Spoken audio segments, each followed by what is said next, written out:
You're listening to LeaderCast, episode 182.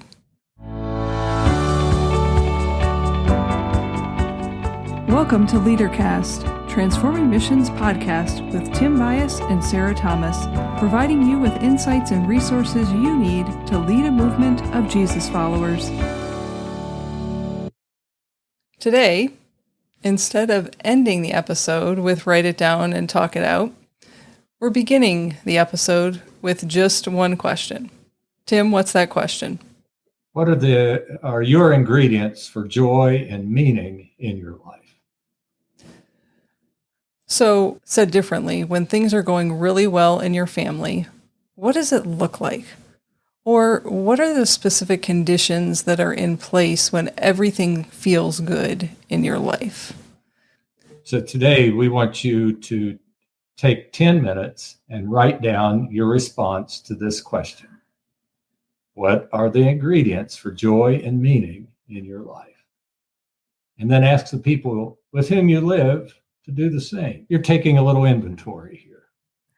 So back on episode 180, at the end of it, Tim talked about taking an inventory for himself. And so this episode today is a bit of an inventory. I think he was talking about it in a slightly different way, but this inventory is intended for you and the people that you live with to come together and have a conversation about how can you more intentionally fill your lives with the ingredients for joy and meaning.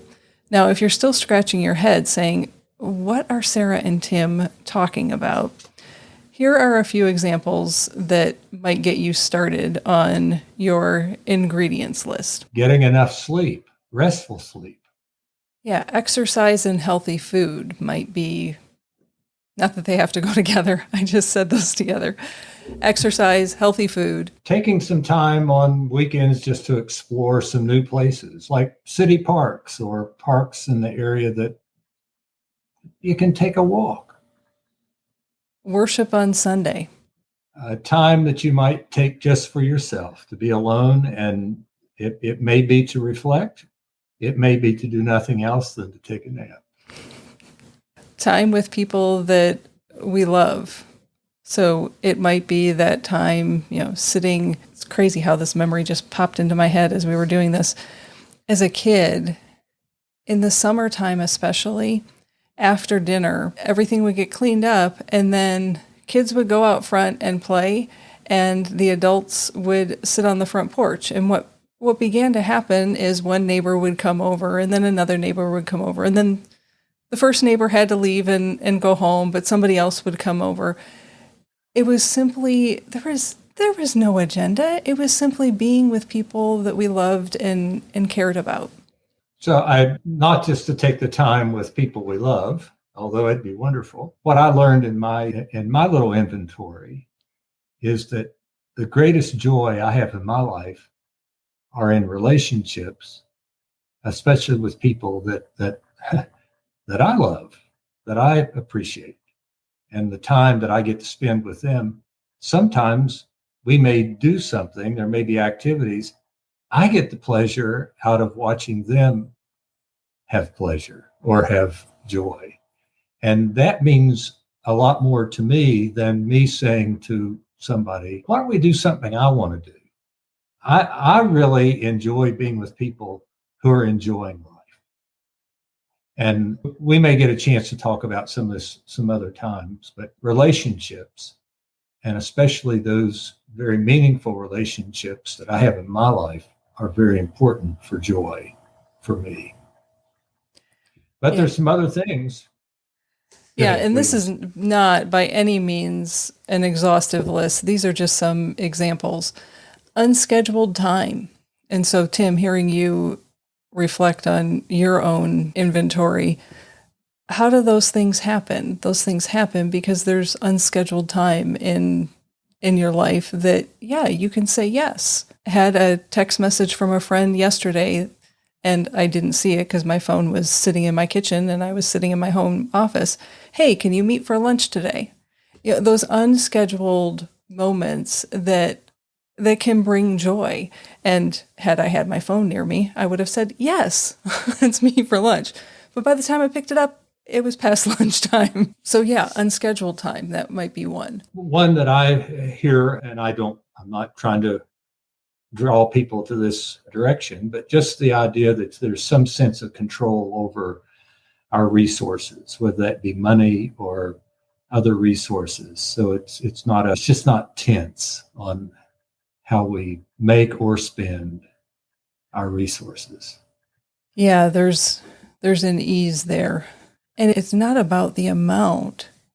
It's more about that there's enough to meet the needs, to do what needs to be done. Another one might be meaningful work that isn't all consuming. That second part is important. You can have meaningful work that is all consuming, but meaningful work that isn't all consuming. And then one that I put on my list is no rush, no hurry. And what I mean by that is that there's not the constant push to go, go, go, go, go. Some of the days that I enjoy the least in my life are the days that I have one meeting after another, after another, after another. Because there's not margin there that I feel like I end up being a slave to a clock instead of being present to people in those moments. And so for me, it's the no rush, no hurry. That's how I say it. We hope that this gives you some ideas to begin reflecting on what are your ingredients for joy and meaning in your life, and then to invite the people that you live with to do the same so that you can have a conversation. And if you're someone who sets goals, compare your ingredients for joy and meaning list to your goal sheet. And if all of your goals are about accomplishments or acquisitions, if everything requires money, maybe, just maybe, you need this reminder. Exhaustion is not a status symbol. It's a sign that your well-being is at risk. Your productivity doesn't determine your self-worth. When we end each one of these episodes saying who you are is how you lead, that's an intentional reminder for each of us to be the people that God has created us to be. So as you look at those two lists, what would you need to change so that you and the people that you love can live by your ingredients for joy and meaning?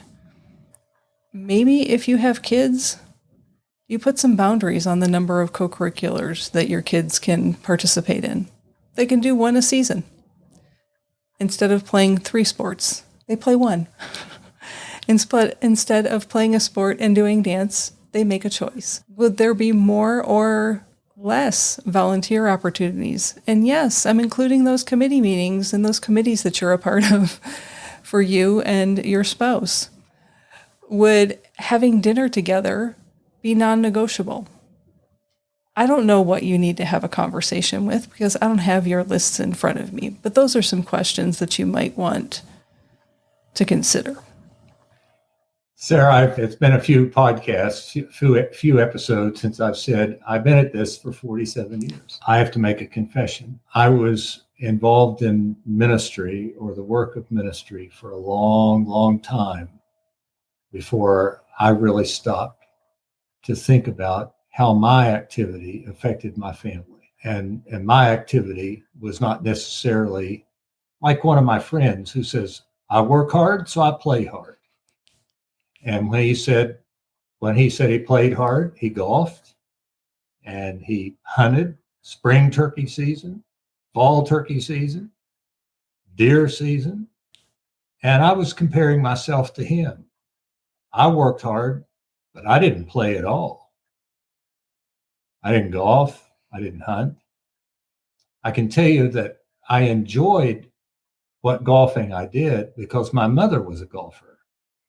And the last time I was on a golf course was with her. And she was a whole different person on a golf course than she was at other times. So I found some joy in the fact that I could be with her with what she was enjoying, even though golf wasn't a big thing for me. I can tell you the last time I went fishing. It was with my son on Father's Day, and it has to be 10 or 12 years ago. I grew up with fishing. My parents were fishermen. They went fishing all the time. I didn't like it, but he wanted to go fishing. And I spent half a day with him in his boat out on a lake fishing. It evidently had some impact on me because I'm talking about it right now. The point to making a list, having a conversation, and then figuring out what really needs to be on the list and not depends on who you are. And when you've discovered that, you're halfway to the place of rest and relaxation, because much of what we do because we're not in touch with ourselves, and we're always trying to impress somebody else, or we're trying to be somebody that we really aren't. And when we talk about what leaders need to know and understand, that's part of why rest and relaxation is so important. We can rest and relax and play when we know who we are and what we need in relationship to the people around us. I didn't mean to go off on that, but you've really opened the door for me in reflection. So that's part of what we're talking about, I think.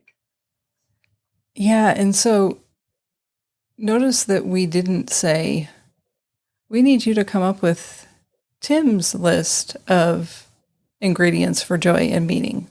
Or you need to compare. You don't need to compare your ingredients for joy and meaning to Sarah's ingredients for joy and meaning. This is about you and for you. And dare I say, it could be fun, because just as Tim was telling the stories of being with his mom, being with his son, when we recall those stories and those moments, once again, we're experiencing joy. And so I don't want you to think about this as a task to do, but think about it as, yeah, let's uncover the joy and meaning in our life. Let's have some fun doing this. What are those moments? And it might be something that over the next week you just need to pay attention to. What are those moments of joy? Is it cooking breakfast every morning? Is it sitting down for morning prayer with your spouse? Is it taking an evening walk? Is it playing with your dog in the backyard? I don't know what those things are.